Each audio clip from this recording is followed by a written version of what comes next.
புனிதமான ஆடி மாதம் துவங்கிவிட்டது.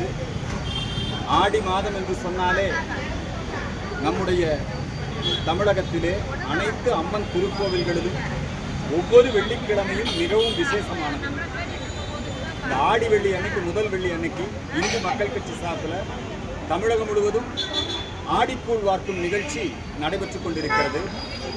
கோவையிலே இன்று கோவையின் காவல் தெய்வம் அருள்மிகு கோணியம்மன் திருக்கோவிலிலே இந்த ஆடிக்கூழ் வார்க்கும் நிகழ்ச்சி நடைபெற்றுக் கொண்டிருக்கிறது. நம்முடைய பாரத நாடு வல்லரசாக வேண்டும், நல்லரசாக வேண்டும், வளமான தமிழகம், வலிமையான பாரதம் அமைந்திட வேண்டும்.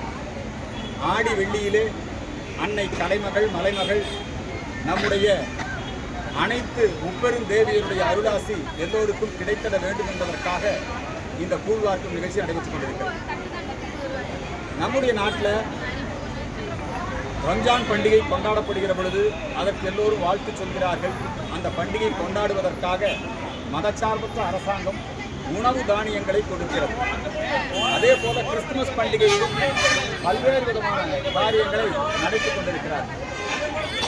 ஆனால் ஆடி மாதம் அம்மன் பண்டிகை கூழ்வார்க்க வேண்டும் என்று சொல்லுகிற பொழுது அதற்கு நம்முடைய அரசு எந்த விதமான உதவியும் செய்வதில்லை. எனவே ஆடி மாதம் கூழ்வார்ப்பதற்கான உணவு தானியங்களை இலவசமாக இந்து பக்தர்களுக்கும் வழங்கிட வேண்டும் என்கிற கோரிக்கையை இந்த